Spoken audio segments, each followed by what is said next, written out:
you all for coming.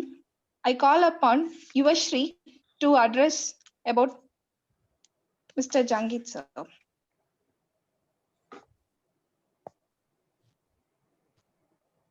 Is it audible?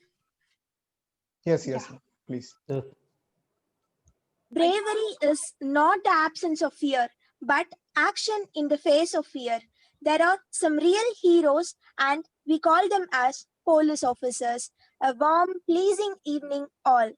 Here, for this highlighting Talk show, we have our valiant, famed, respected, retired police officer, Mr. S.R. Jangit, IPS DSP. He is one who successfully led an operation to arrest members of the notorious Bavaria gang. He was serving as DGP cum Chief Vigilance Officer at the State Transport Corporation in Kumbakonam. His Operation Bavaria had inspired the hit Tamil film Theeran Adhigaram Onju, starring actor Karthi. Mr. Jangit told ever since he was given a non-police posting as CVO at State Transport Corporation in Nagarkoil, 2011, he began writing books. His works include Art and Culture of India, Indian Economy, Ancient India, Medieval India, and Modern India. Is my collection of catchphrases with their romantic origins. Hailing from an agricultural family in Barmet district, Rajasthan, Mr. Jangit sir was assistant professor in a government college before becoming an IPS officer. He also added etymology as his hobby. We find immense pleasure to have you here for us, sir. Also, we are here to hear your valuable words and fill ourselves with motivation and confidence. Thank you. Thank you so much, Yuvashri. Thank Mika Nandri sir, என் பேரு Ramasubramaniam. So the Talent Quest for India, நாங்க வந்து it's எல்லா youngsters sir. It's a non-profit organization, volunteering movement-ஆ வந்து ஒரு 30 districts-ல தமிழ்நாட்டுல அந்தந்த மாவட்டத்துல இருக்க காலேஜ் பசங்க கவர்மெண்ட் ஸ்கூல்ல போயிட்டு we are taking classes for the 9 to 12 standard communication skill person development எடுத்துட்டு இருக்கோம் sir. It's a 3000 plus volunteering organization. College பசங்க வந்து has been youth are involved. So it gives me immense pleasure, you know to have you in presence of lot of youngsters. YouTube live-லயும் நிறைய school பசங்களும் பாக்குறாங்க sir, college பசங்களும் இருக்காங்க. So I think so this is going to be an inspiration session for all of us. To start off with the first question, sir, I really want to know, your childhood days, sir. How was your childhood days, and when you actually got an inspiration to be an IPS officer, and who is your role model, sir? See, the childhood days, if you want to know, it's it was I should say very tough. I don't say pathetic, but definitely tough. See, as she introduced now that I belong to a desert district of Rajasthan. See, there generally in my village, when I was studying, out of maybe say 200 kids, I would have been the 1 or 2 kids who would have completed 10th standard. Otherwise, nobody will go to the school. They will all do the agriculture work. I was also doing all the agriculture work. Mainly, the desert life is very, very tough. We have to fend for ourselves. Everything we have to do. We have to graze cattle. We have to cultivate our lands. All the agriculture operations we have to do ourselves. And we have to, more difficult was the bringing the drinking water. We had to bring around 7 kilometers, 6 kilometers. We had to bring the drinking water on the camel back, only for drinking purposes also. So that used to take around every day 2 to 3 hours time that will go on that. Then remaining time we have to take care of the cattle and this thing, agriculture operation, all the things. Just to go to school and come back, that was the sufficient time. There is hardly any time to study at home or to do any other recreation activities. So this continued up to my BA, and then for MA when I went to Jaipur in Rajasthan, Jaipur, there of course it is far away from the native, so there's no agriculture, nothing. So there I concentrated on the study, and then after that she has already introduced that I became assistant professor of University of Rajasthan, and then IPS 2 years I was there, and then got IPS. So this this childhood time is really tough. It was a tough, and it was only God's wish that I came to IPS. Otherwise, with that background, it would have been very difficult to even to get any other service also. But I used to work hard day and night, whatever time was available. I used to work hard, and I got selected in that. Yes. Thank you, sir. That was, really inspiring from an Yeah. agriculture background to coming. That was really inspiring, sir. Thank you for sharing that. Sir, as you Yes. said, you were an assistant professor and then a career shifted to an IPS officer. What motivated you, sir, to want to be in servicing in IPS? See, everyone from you would have seen, you go to the, now you're told that you go to the schools and colleges, you teach the children. So you would have seen that in India, the civil services is the ultimate. From any sphere of the life, anybody is an engineer or is a doctor, anybody finally want to become a civil servant. This is the Indian culture. Now, why it is there? There are a lot of reasons, but the fact remains that everybody want to be in civil service. So when we were selected, so in that in all over India, we were total in my batch 83 IPS officers. In that, there were some more doctors, some more engineers, some were from IIT, from different fields they came. So everybody want to try ultimately for the civil services. So like that, we also tried for civil services, and I got selected, so we joined. Great, sir. Great, sir. Thank you. Yeah. Thank you so much, sir. Yeah. Sir, and as there are a lot of civil aspirants who are watching this, and even school students who said, when we're interacting with it, there are a lot of students and they said they want to become an IAS. So I would, keep the floor open for you to give. What are the suggestions? What are the tips that you will give for a student who want to be, who want to write a UPSC, sir? So I tell you a simple thing. There are only 2-point formula. What is the 2-point? Hard work in right direction. That's all. There should be hard work. It should be done in the right direction. Now, both the things are equally important. If you are asking, am I talking to will you be telling to the students of this, suppose 12th and below or above? Both, sir. Actually, we'll Okay. be 9th to 12th standard, sir. Okay, yeah. That's a good. That is the time when they can really work hard. I would suggest that I will talk on these 2 points only. The hard work in the right direction. Now, first I'll talk on the hard work. I will suggest that you tell the students that you keep a stopwatch. If you want to not only civil service, anything top you want to achieve, keep a stopwatch. 2 or 3 days, you calculate how many minutes total in 24 hours you are able to study. See, if you ask the student, they say, no, we are studying 24 hours and like that. Okay, all right.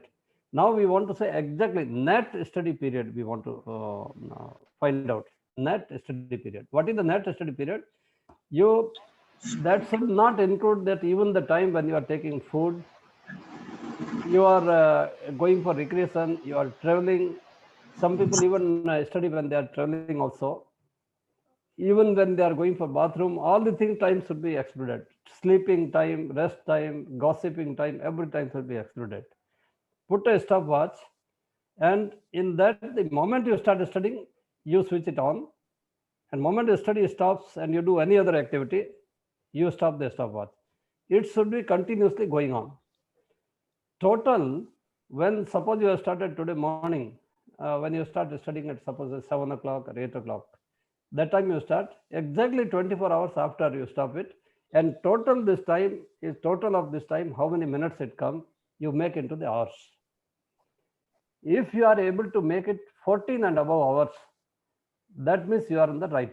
Your hard work is yes, it can make you to the civil servant. But if you are less than 14 hours, then it is not possible. 14 hours. So out of 24 hours, minimum I am telling 14 hours. Net studies 14 hours. That is I am telling minimum. It can go even up to 15 hours or even 16 hours also. It can go. It's not a problem, because for the students who are preparing, they get prepared food from their parents or from the hostel where they are. And what they need is only the sleeping time. They need only sleeping time. For maybe say that time at the student life, it is sufficient if 6 hours they sleep, I feel. See, later on you may have to sleep more, but At a student age, 6 hours is more than sufficient. When you are third or fourth standard, after that you can reduce your sleep. Before that, okay, early childhood you sleep for maybe 8 hours, 9 hours, then it reduces it, then it goes around 6 hours. Once you get selected and do your service, after that you can have 7 hours, you can increase your sleep up to 7 hours also. So 6 hours also maximum, again I'm telling, it can be even 5.5 hours. So when we were preparing for the exams, everybody used to sleep only 4 or 4.5 hours, only 4.5 hours. So this maximum sleep time I am telling 6 hours, and minimum study hours I am telling is net 14 hours. So both should be achieved. That means 14 plus 6, 20 hours. So 20 hours is gone in this. Now the only 4 hours left, that is more than sufficient for all other activities to complete. So this is about the hard work. If you are working for so hard, then definitely you are prepared yourself, and you'll be able to cover this much of syllabus, and you'll be able to write, and you'll be gas also. So am I clear about this hard work aspect? Yes, sir. Perfect. Yes. Now I will tell you, the hard work alone doesn't suffice. Just if hard work is sufficient, then you see that one CEO of a company also work for, say, maybe 8 hours or 10 hours. He also work hard. And much more than that, one coolie who is working for daily wages, he work hard. So if only hard work can make a man multi-millionaire, then all the daily wages coolies would have been multi-millionaires. So the hard work, I'm telling is that hard work alone will not pay. So hard work has to be done, but hard work alone is not sufficient. So now what is the next very important point is that hard work in right direction. Your direction should be very right. You should be aiming, focusing on a particular thing, and that should be your target. So that means, suppose you are studying today, what are you studying? The quality of the material which you are studying, that is more important. You are reading the books, which books you are reading? Suppose you are reading a particular book on history, which book you are reading? Whether this book is good or this book is not a substandard book, you will be able to understand. Then whether you are studying in a proper way what is required for the civil services, or for any, for that matter, say for example like NCERT books, that will give you understanding. What is the subject? You understand the subject, then you analyze the subject, you answer all the things, then keep going further. Some people will try to read some guides available in the market. That is unfortunate. So many guides are available in the market, and many students go for reading the guides. That's not good, because that will not give you clarity of the subject. To get the clarity of the subject, it is important that you should read the original literature. What is the original literature? Original literature should be that is which is written only by the authorized authorities, which is written by the authorities. Who are the authorities? Suppose you are reading, suppose the your academic, your school books, then NCERT is the authority. The way it is written, you can understand it is with authority. So it should be, you should be reading the material which is the correct material, then written by authority also, and it should be according to your syllabus. If you are straying away from your syllabus, you will be again wasting the time, and that particular things may not be of much use to you. So you start reading the history, you read, say, suppose Indus Valley civilization, suddenly you go for reading the world history, world organization, different histories of different countries. It may not be part of your syllabus. It may give you good knowledge, that is there. You may be interested in knowing that also. But that, you see, there is no end. Knowledge is so vast, it is endless, it is like a sky. So, but your time is limited and your capacity is limited, because human mind, whatever capable you are, but ultimately there is limit for that. So due to that limit, you have to select the subject. These are the your subjects, these are the topics, and these are the reading materials which you have to read. So once you are reading this, and how you should read it, how you should understand it, that this type of questions you should be able to answer. You can see some model question papers also. Like civil service, if somebody is writing, I would suggest that they can see last 10 years all the question papers. It's all available in the internet also. They can see all the question papers. Okay, we are reading this Indus Valley civilization. In that, how the questions are asked in preliminary exam and how is asked in the main exam. So then according to that, you can prepare. We should be acquainted with the facts and we can write that. So I hope you understood that And then you should be doing frequent practice for that. After completing the that chapter, one chapter, in that what are the questions have been asked in previous exams, you can see the answers. You start practicing yourself the answers. Then you can show to some of the teacher or your guides, and they can correct it. Then you can say, yeah, this is the correct question. So that is all. So now I conclude that the hard work in the right direction, that is the formula, and you can easily correct the civil services. Superb, sir. Thank you so much. There's a lot of inputs that we can ask our volunteer to take it to the schools, and also for a lot of people who are in hard work in right direction. Superb, sir. Yes. Thank you so much. Sir, the next question is, in a lot of even my friends or friends who have been trying UPSC, they try once and twice, and they are getting into depression, sir, if you getting able to clear it once or twice. So what is that you suggest, sir? Very correct what you say, because one of the one boy talked to me last week. He says he got. He says first he almost reached the preliminary, just 2 marks less. Next it was another 4-5 marks less, and next third attempt he has just come down to 50% of the qualified marks which are required for qualification, the cutoff marks. He's only got 50%. I told, why, what went wrong? He said, I got depressed. So the depression, it's a very bad. The students should never get into depression. That's unfortunate. And I have heard, in fact, I never even thought what is depression, because when we used to work, we keep on working, whether we get selected this or that exam or this, keep preparing. I think that is where I think the best thing, I don't know, it's all from various religions the people are attending, but I can say from Bhagavad Gita that karmane vadhikaraste ma phale sukadachana. That means keep doing your work, keep doing your duty, and don't be bothered too much about the fruits. So when you are bothering too much about the fruits, whether I will get selected or not, how to get selected, if I don't get selected, what will happen? That is where the anxiety and the depression come. I would like to suggest that they should keep working hard, and they should not be too curious or too anxious about the results. If that is not there, I think depression won't come. True, sir. True. Yeah. Thank you, sir. Thank you so much. So the next question, I'm taking it to the, your police career, sir. What is your first case, sir? After you've been there, what is your first case, and how exciting it was? Actually, the first case you want to ask is that, because see, after we complete our practical training, see that we have 1 year institutional training in Hyderabad, Mussoorie, and then Hyderabad. Then we come to the field for practical training. So I came for practical training. It was 1 year in Tuticorin district. And then after that, I became ASP, independent, that is the posting, in 1987, in Tirunelveli district, Nambasundram. So there my first sensitive crime was, or even it was very sensational also. That was in, there is a Tamrabandi river bank, there is one temple, Kasi Vishwanath temple, Sivan Koil. In that, in the night, someone killed one watchman, cut his head, and taken away Panchadeva idols from there. 2 idols. 1 idol was taken away from there, the temple. Morning, when it was informed, we visited the scene. We made all the inquiry there.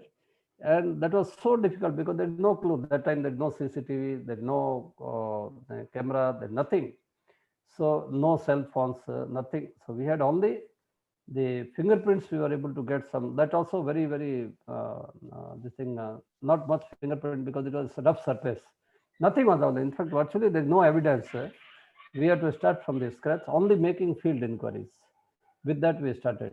It went on quite long, and the case was referred to finally to the idol wing of the state CID, but they also could not detect the case, and finally, case was referred as undetectable. It was given back to us that case could not be detected. So we again, as a young ASP, I started investigation of that case again, and in that we had sent the team to Pune, Bombay, all the places, and finally we got the accused. One was from Pune. Actually, they were local native of that Tirunelveli district only, but they were moving all over.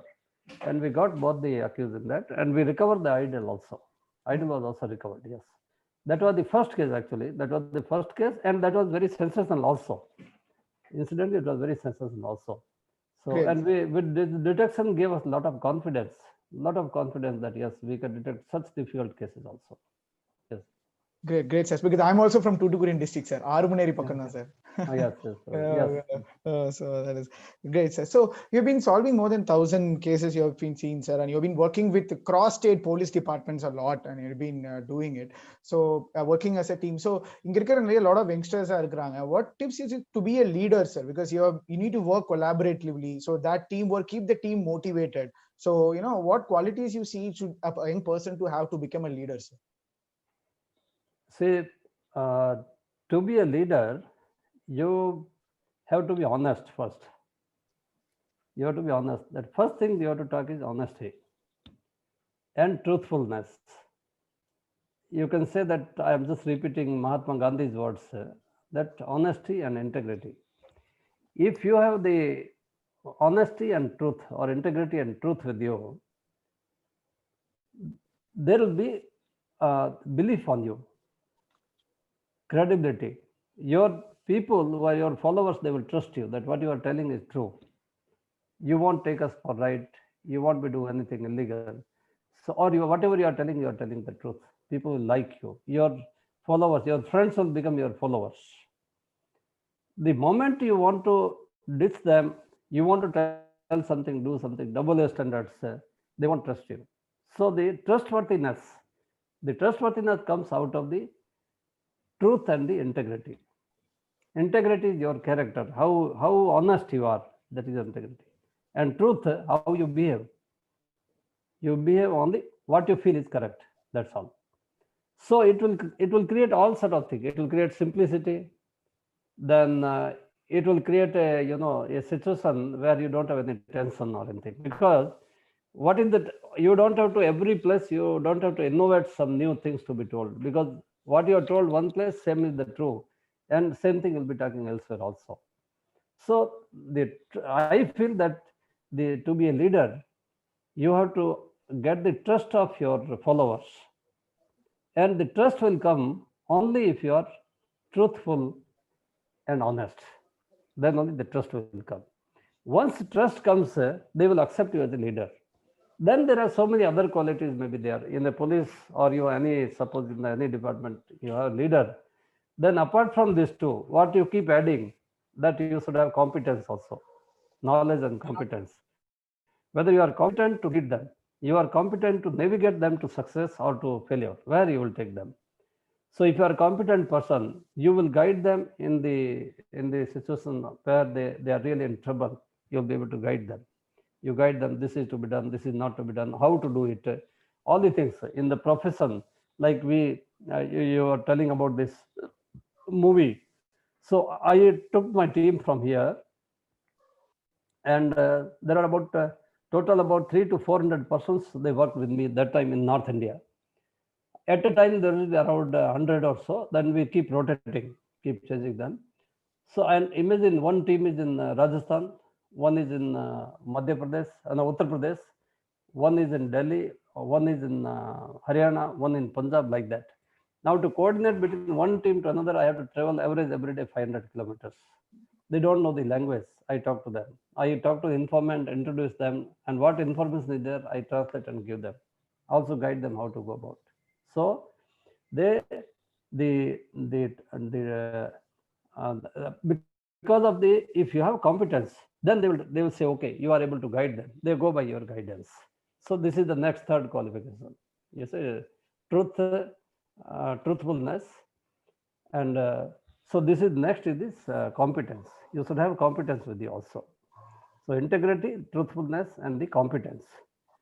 So then you should have the fourth thing, important thing is that how you are able to take the team along. You may be very competent, you may be very honest, you may be very truthful, but are you able to keep all the people, take all the people along you? You may be individually you may be very capable, but whether as a team you are able to take them along, that's very important. Team cohesiveness, that is very important. That is where, suppose some people will fall sick, you have to take their treatment. Some people suddenly get a message from their places, you have to give them rest, ask them to allow them to go there. Some people will suddenly have some their personal problem or their professional, they are not able to understand the language, so you have to translate it. Like that, there are so many. Everyone has some, how you are able to take the team along. Some, all people will not be equally intelligent. You have to you have to work with some very intelligent people, also bright people, and some will be little dull headed. So you have to repeatedly tell them, you have to communicate to them also. So the next issue comes the communication, how you are able to communicate with them.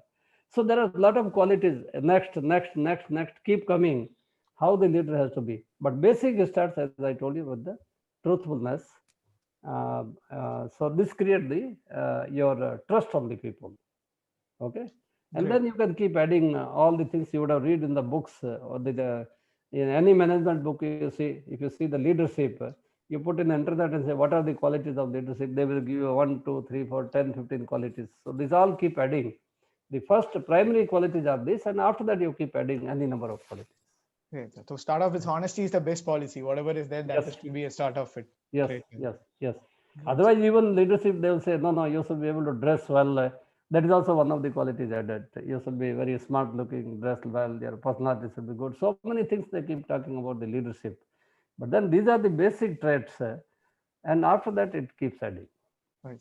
Yes. Okay, thank you so much, sir. So it's like whatever parting there, can give session on many students on that. Thank you so much, sir. The next question, there is one from the student. So asking how to choose the optional subject for UPSC is having a lot of confusion. No, what is that? Please repeat. You got it. How to choose the optional subject for UPSC? Okay. See, now it's a fundamental question, because optional will decide. Earlier, the optional only used to decide your success. Now the optional is not the only, but optional is very important subject will decide your success, because there are so many other things are covered by general studies papers. Only one is optional. In our time, there used to be 2 optionals. So see that there are, in the most of the students you can see in Tamil Nadu, they are engineers, mostly from engineering background they go. They feel that, okay, you do, if you read arts, say humanities subject, you read history, you do history MA or economics MA or this thing, you may not get any job, they think like that. So what they do only engineering. Okay, my son is engineer, my daughter is engineer, like they do. So some engineering they get into. So there are too many engineering colleges and too many engineers are there.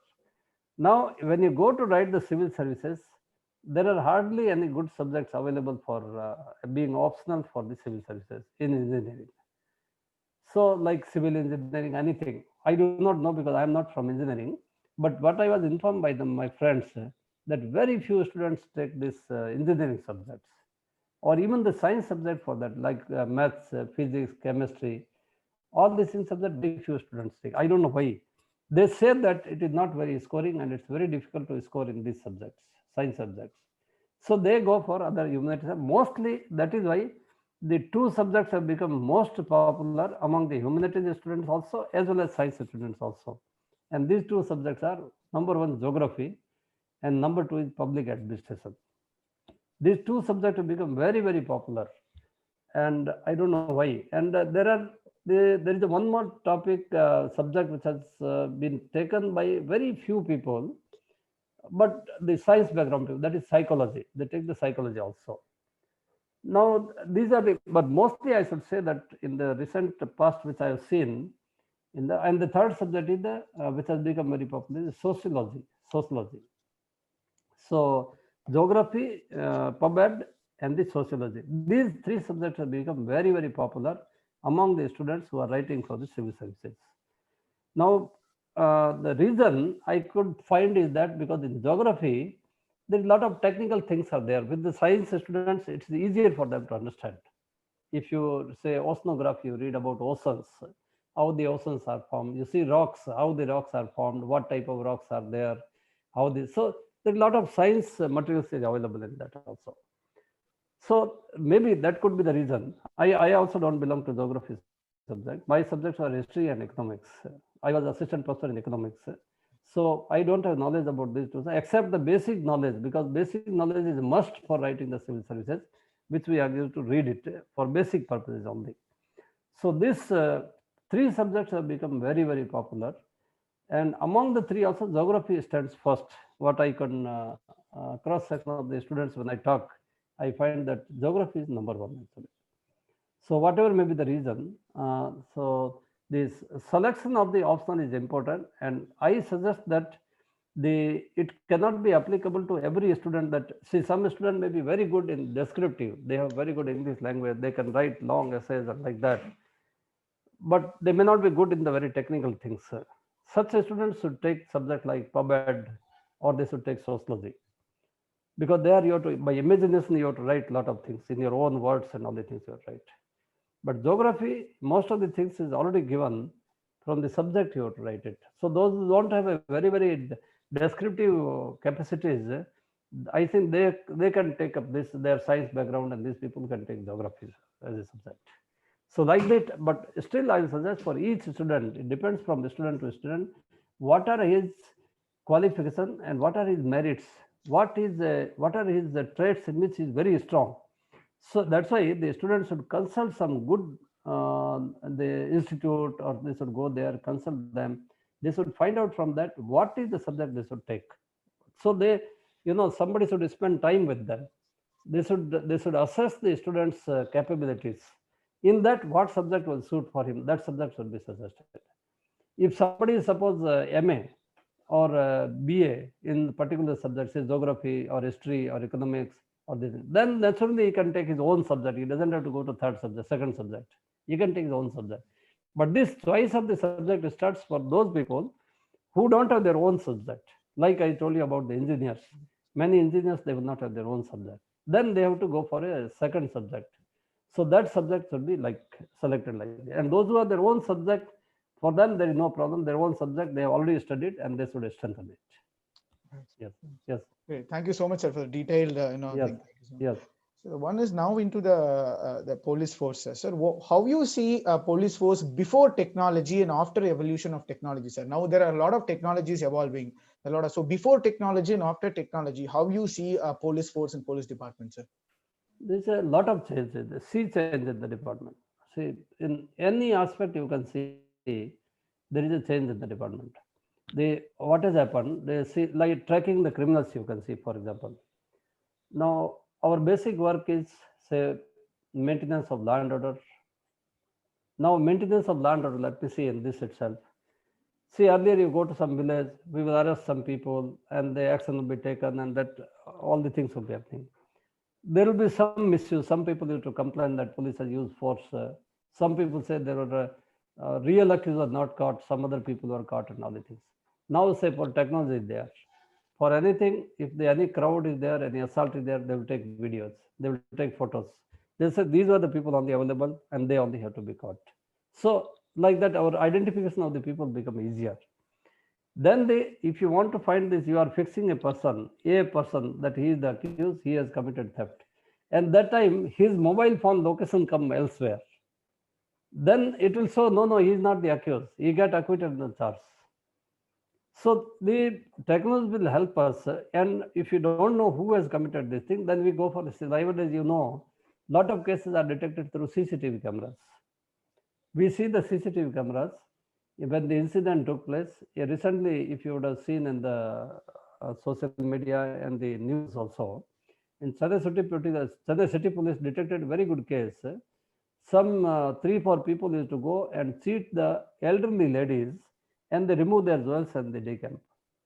So this through CCTV camera, they tracked those people, their vehicles, everything. They caught all of them, they recovered the vehicle, arrested and remanded them.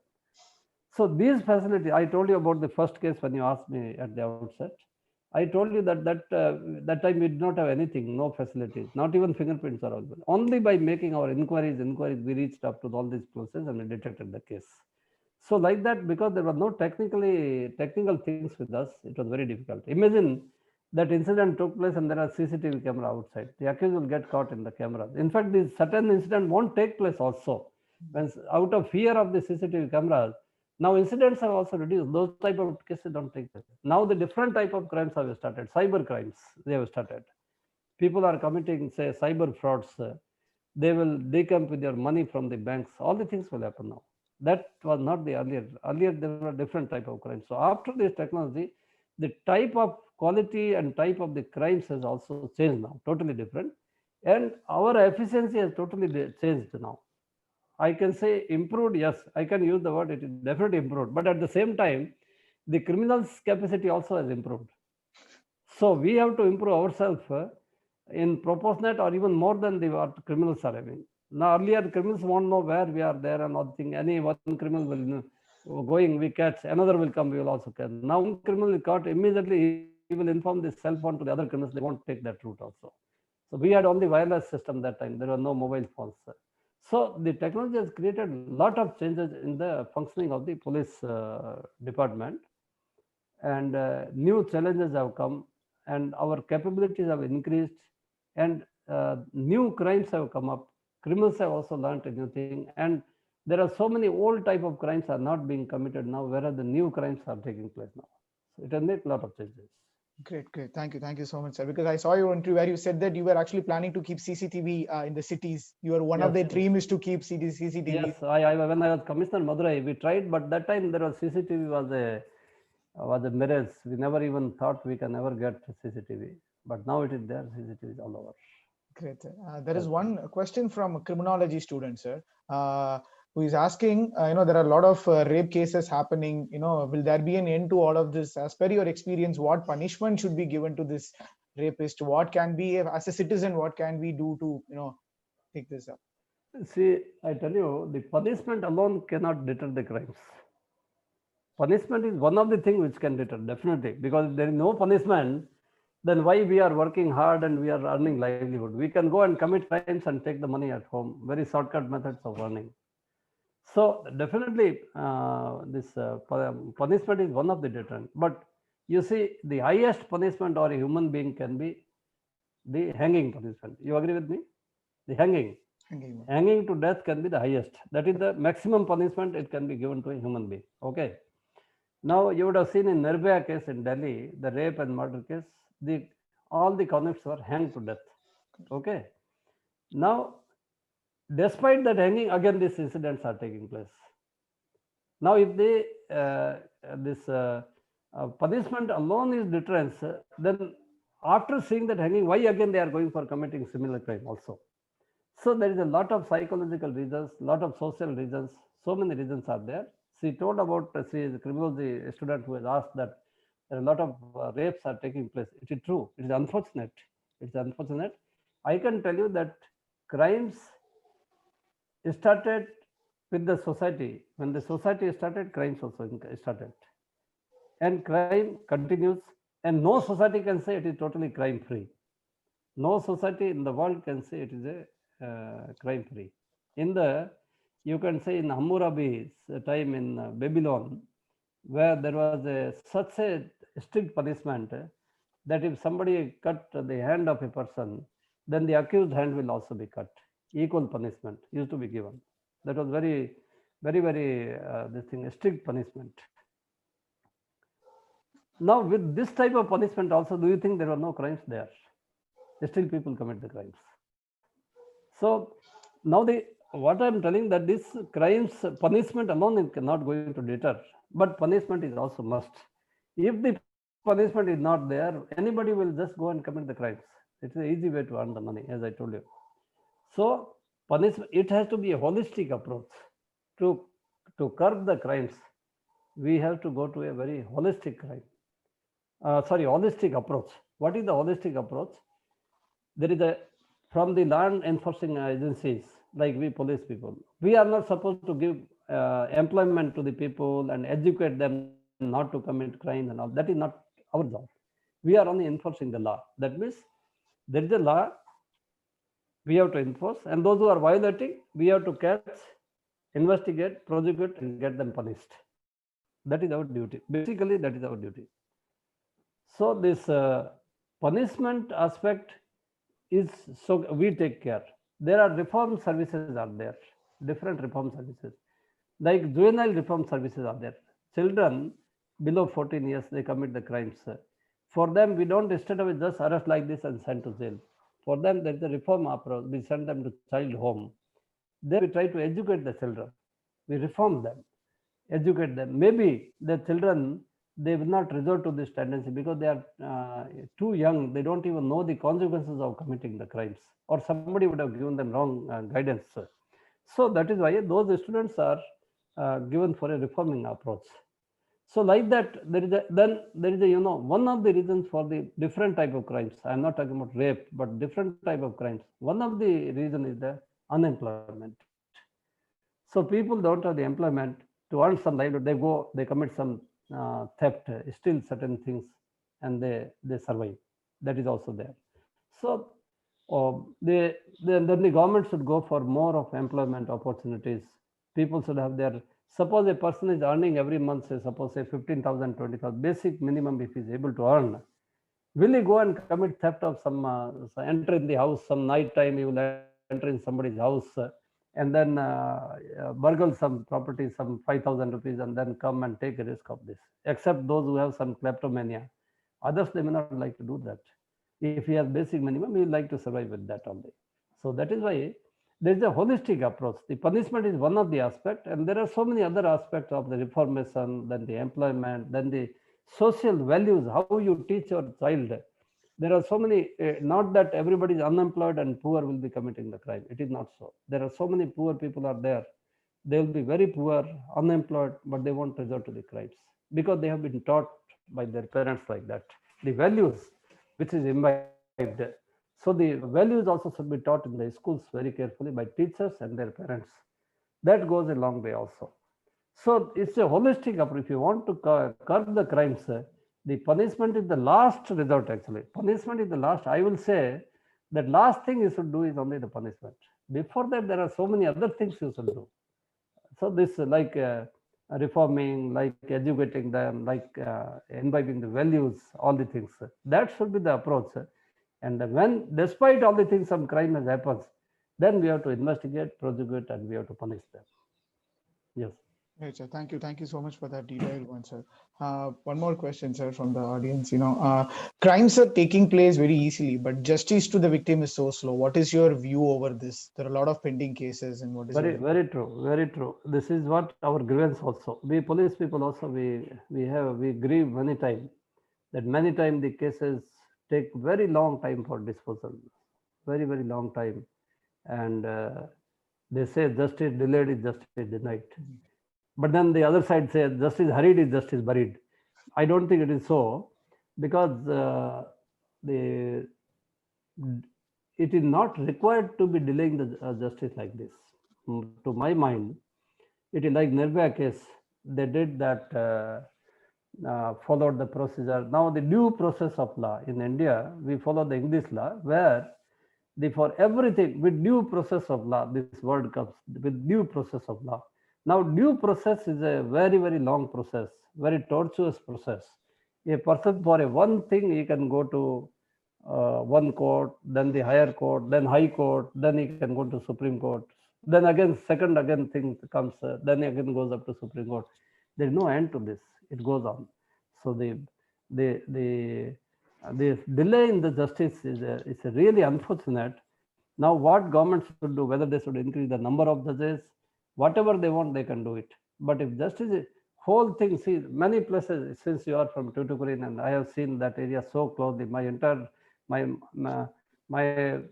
prime service is only from that area, Tirunelveli and Tuticorin. I can tell you there are so many murders take place there. So many murders are revenge murders. Why people take revenge? If we police are able to arrest them immediately and correct accused are able to get punished by the court of law, they may not like to take revenge. So why they take revenge? Because they don't have faith. Many people feel that no, they are arresting, but they won't get punishment. They will come out on bail. They will again come and threaten us. So they take law into their hands. So the justice, if it is it's a expedited, we can say that there will be improvement in the judicial system, and there will be our prosecution and the policing system, there will be improvement, and we can really control the crimes. The people will have faith in judicial system. Now the delay, too much of delay, nobody is going to say that it is a miscarriage of justice. Nobody is going to say because of delay. But delay has its own disadvantage. Many witnesses, they die. Sometimes cases take 10 years. By the prime witness will die. Who will go and depose before the court of law? The victims, they are expecting some justice. When justice will come, they don't know. So it is true, and the justice should not be delayed. Somehow, some efforts should be taken to expedite the justice. Right. Yes. Thank you, sir. So the next question, even one of the interviews said that in police force now we have 33%, the women force are coming forward. They are taking in a lot of responsibilities. What do you say, sir, to many of the women aspirants who want to be in IPS? So yeah, that's a very good. Many women aspirants have done very well. You see our own here, your Pondicherry is in the center of Tamil Nadu. The Lieutenant Governor of Pondicherry is the young, the woman IPS officer, Kiran Bedi. So like that, there are so many women officers that they have done very well, not only at IPS level, even at constable to IPS level, any level, whatever level they are capable, they should make it. They did very well. So nowadays, women have been doing very well, and since there is so much of reservation, so they should really make it. Women must come forward for the police. It is a good, it's a challenging job, and they will love to work in the police. great, sir. Thank you, sir. One more question from the audience, sir. So, there are a lot of protests happening for getting justice. So what is your thing about whether, that is, even a lot of police forces are, involved in when there are a lot of protests emerging, whether you think that that is a good thing for the justice to getting justice? What is your opinion? Not good. It's definitely not good for the justice system. Protest shows that there is a disbelief. There is no faith in that. If the full faith is there, nobody is going to protest. You see, now I know that why students are asking. They will be asking in view of this recent Uttar Pradesh incident, Hathras incident. And you can take very developed country like USA, where one black person was killed by the US police forces, white police forces. So it became a black and white, all are US citizens, but it became black and white, unfortunately. So this, and how much protest was there?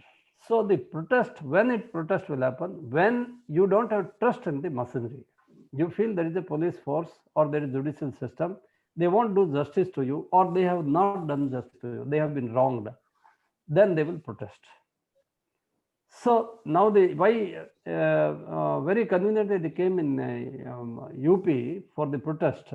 In fact, I protested with some of the groups when I wrote it. I protested very severely on that. How can a rape case be handled like that? How can police force can behave like that? Now they have suspended the SP, DSP, everybody. This is day after the fair. They missed the opportunity. Why did they do that? No necessity. The law, Indian law is very clear. You can see the law of dying declaration. A dying person is telling something, it has to be verified. You can't discard on any ground. You have to first verify it. They did not verify. They straight away say there is no rape. When she is telling at the time of death, she is telling she is raped.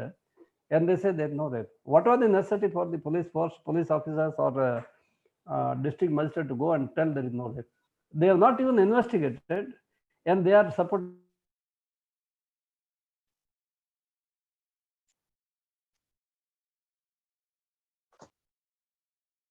Law Act, coming our evidence act is there. There are so many laws are there in India, which how to investigate the rape cases, how to investigate the murder cases, how to use the evidence like this dying declaration, all the things how to use. They did not resort to all the things. Straight away they came to a conclusion that investigation has been completed, there is no rape. So people, because then people thought there is no, we are not going to get justice. So when they don't have expectation of justice, they protested. That's how protest happens. So protest happens means there is no faith in the system. Right. So the system has to improve itself to make sure that people know why Japan there is no protest. I have not heard any protest. Do you think Japan crimes don't take place? Crimes are very less because their citizens are they have values. Right from beginning, the values are taught to the citizens. In Japan, crimes are very less. But we have not heard of any protest because they know that law will take its own course and every agency will do their job sincerely, honestly. So there is no protest. That's how. Right, sir. Thank you, sir. One last question, sir, before we complete. What is your advice to the youngsters, sir? What is your advice to the youth? There are a lot of youth watching. What is your advice, sir? My advice is that first they should inculcate the value system. They should have the values. It is not what high position. All cannot become IS, all cannot become IPS, all cannot become vice chancellors. So some have to remain in different. Even capable people, they may miss the bus also sometimes. So the value system is the most important for the youths. So values should be they should have learned from childhood. Now they keep repeating. They can even learn now also certain values. That in the life, what are the important values they should learn? Not that every rich person is very happy or every person who is occupying very high position is happy. If the happiness is the sole goal in the life, for that you don't need any possessions or money. So what is your goal in the life? You should fix the goal. You should have values in the life. And then you should try your best, that what best you can do within that values, what best you can do. So you can remain happy. People are the happiness criteria. First thing, your health should be good. You should be healthy person. Till the age of 60 or 70, what are the happiness criteria? First thing, your health should be good. You should be healthy person. Till old age, you should remain as healthy as possible. So number one, you should be healthy. Second thing, you should have fairly good amount of money with you. Definitely required. Otherwise, why should we earn? Why should we go do why should we do the coolie work? Why should we do the teaching work? Why do we do the police work? We get some salary out of that. We get some income. Why do some people do business? They try to increase their business also. Why do they do all the things? Because by this they feel they can get some income, they get more money. And money, not only money which suffices them, they want to keep extra money, some money to show their status that I have more money, I am more rich person. Some money for the future safety. Suppose you fall sick, some accident may take place, you may get some losses. Then there's to compensate, you should have some money also. So some extra money is required as a necessity, but some money is required for status. So all the things, there should be fairly good money with you also, but you need not go too much after the money, sacrificing all the values and all the things. And third thing, which is the most important thing, I should say, you should have a good caring family. Your children, your family should be very good. So now you are talking to the kids, I don't have to tell, but if you are talking to elders, I will say that you should start, the first thing, concentrate on your children. If your children are valued children, they have the values and they grow up very well, they can be asset for you in the future. So the third thing, your children should be very good. And then fourth, I will say that when all these qualities are there, automatically you will get a good status. Your neighbors and your surroundings, your relatives, you should enjoy fairly good name and good respect, reputation. And they should also be good with you. So these four things, I will say, that makes a person happy in the life. And that should be happiness, ultimately should be the goal of the life. Yeah. Don't exceed. If your money makes too much of money, more money, then it ends in committing some crimes and other things. Yes. Right. Thank you so much, sir, for your time and taking time out and interacting with us. Thanks a lot, sir. Thanks a lot. Thank you. My best wishes to all the students who are preparing for the exams. Let them do all their best. They should, please don't forget the students. Don't forget my first opening 2 words: the hard work in right direction. Right direction. Yes, sir. Hard work in right direction. Thank you, sir. Thank you, sir. Okay.